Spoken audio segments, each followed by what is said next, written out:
Hello, hello, Steve Sipress here with my daily Facebook Live video, also going out to my podcast and blog and YouTube and all over Facebook and Twitter and you name it. So wherever you're watching or listening to this, thanks for being here with me. It is Wednesday, May 3rd, 2017, and I promise for those that were somehow sitting through my daily rants on the videos here and paid attention or heard me yesterday, I promised that I would share one of my rhinos out of my collection of about 800 different rhinos in each one of my daily Facebook videos, a new rhino every day.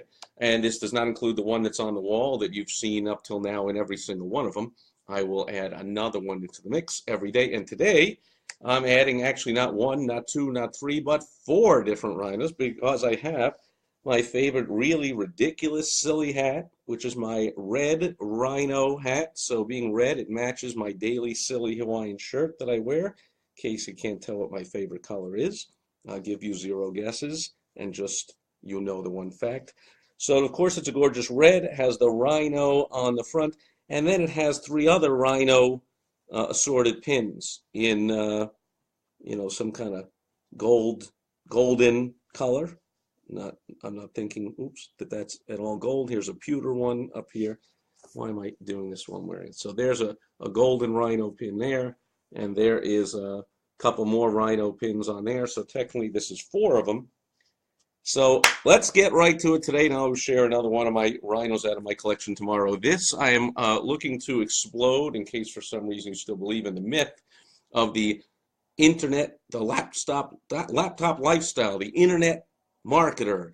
Now, this could be true. I mean, certainly there are some people, and I have met some, and it is amazing, and they do simply sit on a beach, come in, send one email, check a few of their ads that are running, and they may spend an hour or two on their business every day, and they're bringing in money. Certainly spammers do that.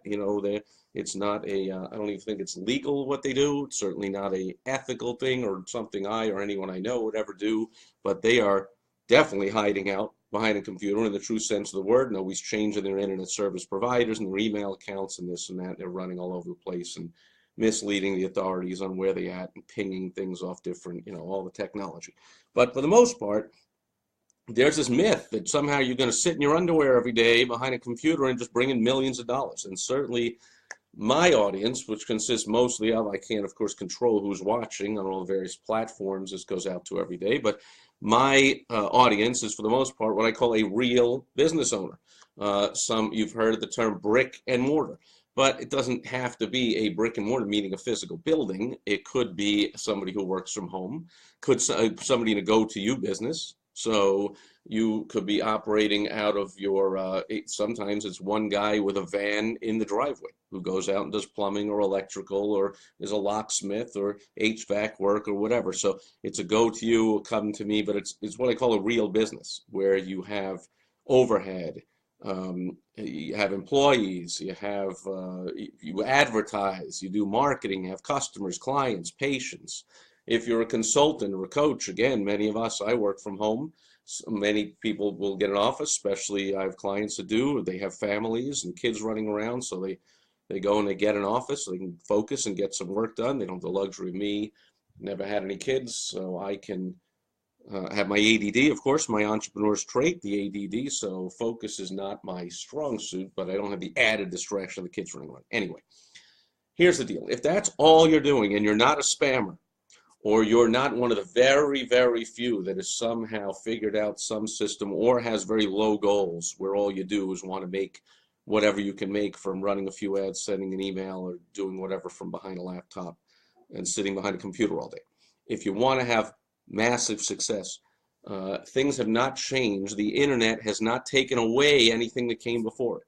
Okay, in the history of communication, marketing, mankind, although I don't, haven't been around for thousands of years, but one medium has not, to my knowledge, replaced another one. Okay, so when radio was all the rage for my parents when they were kids, growing up in the 30s and the 40s, and they'd gather around the radio and listen to the Lone Ranger or the Shadow, and my dad would tell me all about that. Suddenly TV came in. Well, TV supplanted radio as the main medium of how families and people get their entertainment when they're at home, but it didn't replace radio. Last I checked, radio is still around. There are radios, and so people listen to them. So it can supplant in the superiority of the communication method, but it doesn't eliminate it completely. That's not necessarily the case. So you don't want to fall into the trap that somehow the internet replaces everything that you've done if you've been in business for any length of time, or if you're brand new in business, anything that your parents or the generation before you did, which includes placing actual ads in actual physical newspapers, magazines, on radio, on TV, sending out letters, going to speak at events, hosting in-person live seminars and workshops and conferences, not just teleseminars and webinars, using the computer. Again, you're in the real world, and you're using the internet to enhance the things you're doing. Now, when you do that, spectacular. I mean, in my experience, and just about everybody I know agrees, and hopefully, unless you have some different opinion, let me know in a comment or shoot me an email, Steve Sipress, or private Facebook message or whatever. But, you know, I've heard it said by many people, and I agree, that the internet is the single greatest testing and scaling tool and research tool ever created. So they can do so many things that we used to have to go to a library to do research. We used to have to send a lot more, put a lot more money into a lot more direct mail to scale something. And now companies, you know, things can go viral on a free YouTube video, or a tweet can go viral, or you know, video on your website, or a blog post. Things, you know, things that are basically free can go viral all online. And then, of course, if they get picked up on TV, or if you show them on stage at a conference on a screen, now you are doing what I'm suggesting you really ought to do, is use the internet to enhance all the other ways, the last W of the WOW strategy that I created, all the ways to get your messaging and your communications and your influence and persuasion out there. So here's an example.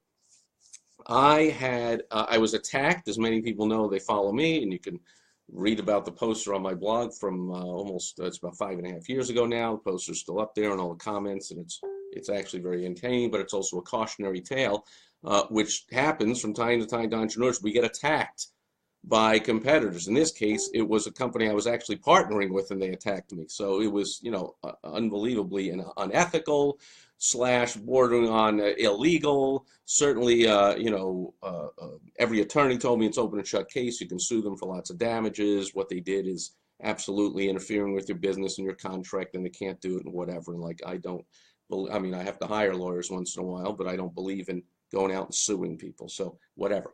But so this company really attacked me, and they still exist. They're a shadow of their former self. They still have millions and tons of problems going on, and I'm not the only one they attacked and created ill will, and still do, and they still have missteps all the time and screw everything up. Not everything. They screw a lot of things up. But they made one step, in my case, 2 steps now, in the right direction. I want to share it with you, and they both have to do with not just sitting, hiding behind a computer, and something I suggest that you, all small business owners, do as well. So first thing was an in-person communication.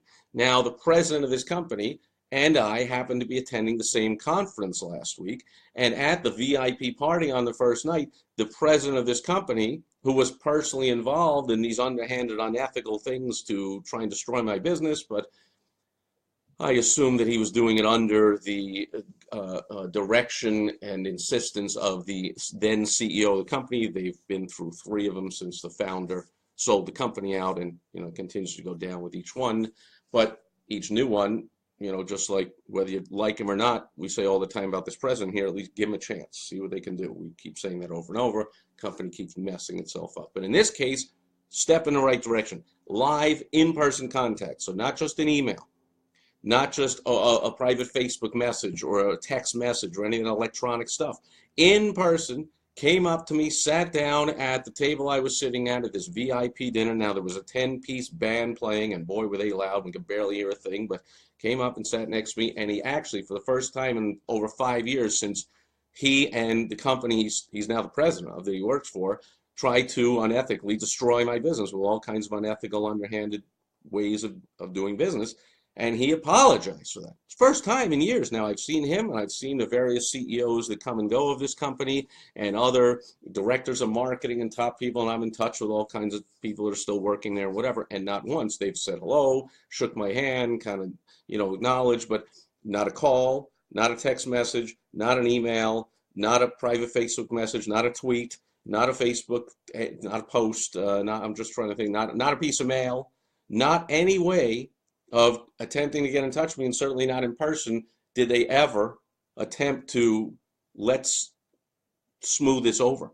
Let's make it go away. Let's, come to some agreement, because I continue to do what I vowed to do when they first started trying to destroy my company. By the way, that, it was a kind of a David and Goliath fight, just me against that big bad company, but their CEO lost and was fired or left the company soon after that. And my emails and messages were deluged with thank you, thank you, thank you from all kinds of employees there. That was the straw that broke the camel's back, Steve. Finally, she's gone and we can all breathe easier. And oh my goodness, thank you, because you're the only one ever stood up to her, and blah, blah, blah, blah, blah. So that all happened years ago. This is the first time anyone there, the two new CEOs since, and now this president of the company who used to be a member of my group, basically a client of mine, and offered in person, said, I'm sorry. And I said, that's a great first step. And he said, I want you to come back into the fold and attend our conference. And I said, yeah, got a long way to go till that's going to happen. And I did vow on the time, it was about 5.5 years ago, where this company threw me out of a conference that I paid to attend and brought the most people to attend of any one in the room. I had more people in the room that I had brought than anyone else. I had attended 16 straight of their 2 or 3 times a year conferences. I was pretty much their number one fan, promoter, you name it, in the top 10 of their launches of their new products and materials and whatever, and had the largest group of followers and fans and members under my independent chapter that I was running and whatever. So, pretty big thing going on, and they threw me out of this event because people just kept coming up to me and saying, boy, this event sucks and this company sucks and what's going on. And being straight talk Steve and no BS guy, I didn't disagree with him. I didn't make up all kinds of mealy mouth excuses. I did a little bit, just similarly like I just said about Trump. I just said, well, give him a chance. I mean, yeah, things are changing, but things change when people come in. Let's see what happens. But, some blatant things, I'm like, yeah, but I got to agree. That never would have happened under the founder, and I never would do it that way, and you wouldn't do it that way, and whatever. And they were like, yeah, I don't know, this is terrible, whatever. And because I didn't disagree with them and send them packing or tell them, you're wrong or some BS, the CEO of the company threatened me and said, man, I hear you're having these negative conversations with people. That keeps happening. I'm going to have to throw you out. I'm like, throw me out? Like, did you ever host a conference before? I've hosted over 600 of them. I'm pretty sure. In fact, I'd be amazed if at almost every single one of them there wasn't somebody having a conversation somewhere in the room that I was doing something and they were negative about it. Oh, I can't believe you said that. I can't believe they did this. I can't believe there isn't more coffee or more water or more food, or the tables are too close together, or the seats are not comfortable, or the temperature is too warm. I mean, are you kidding me? Or it's just this guest speaker that he has sucks. Or I can't believe this topic he's teaching. It sucks. It's boring.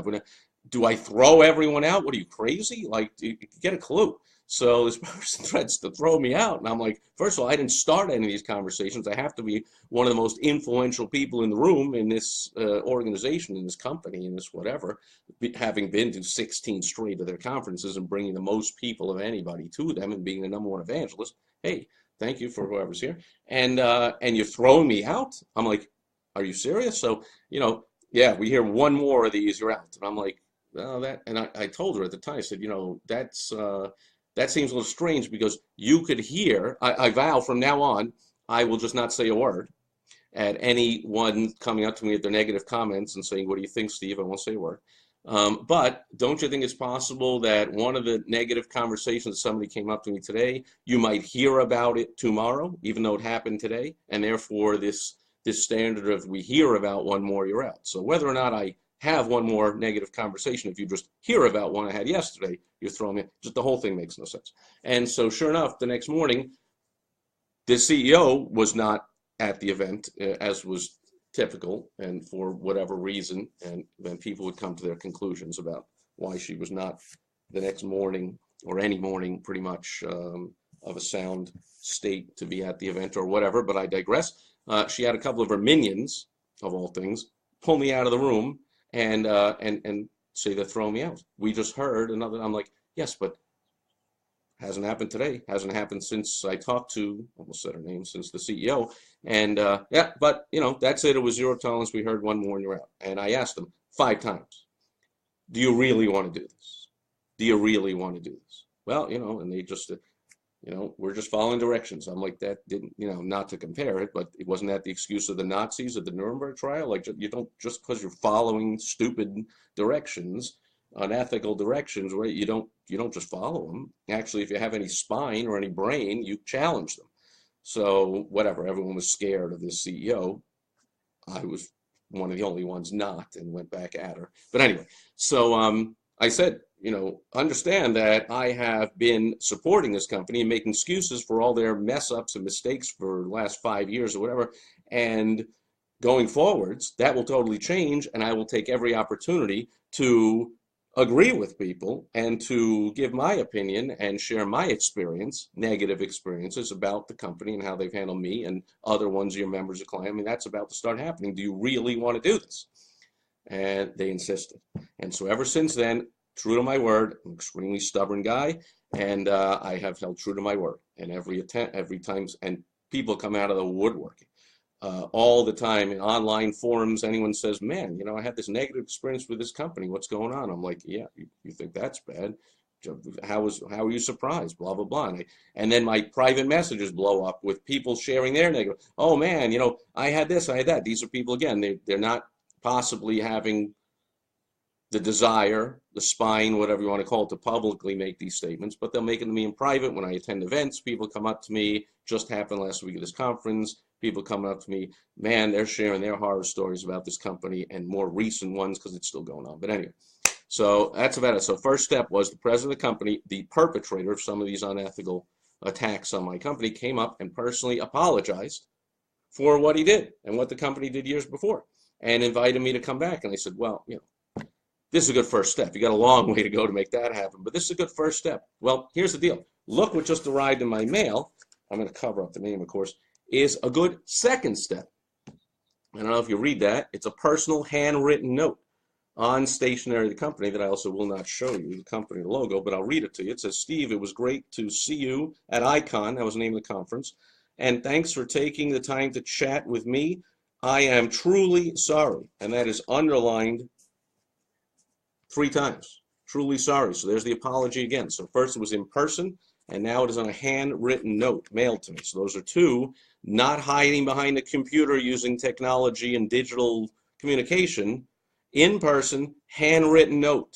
Very powerful. Goes a long way. So this is the second step that went a long way. So I am truly sorry for how things went down, and hope that we can rebuild our relationship over time. All the best. And his name.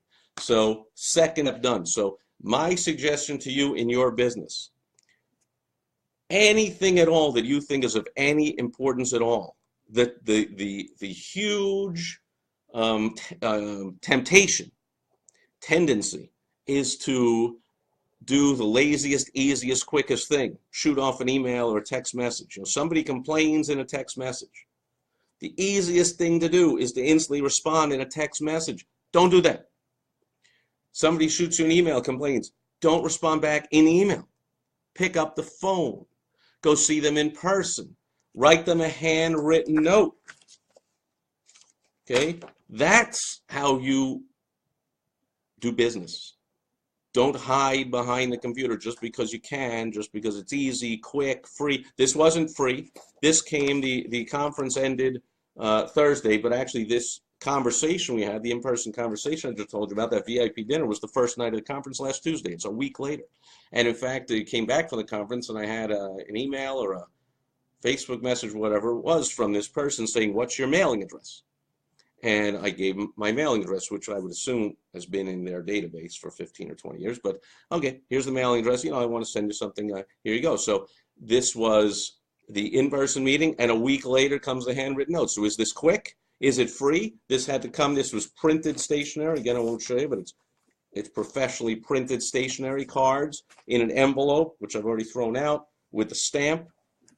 Actually, here it is, of course.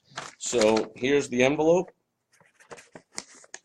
and there's a live stamp, and it's hand addressed, and it is mailed to me, and that took a week to come after the in-person meeting. So this stuff is not quick, it's not free, it's not easy. That cost $1.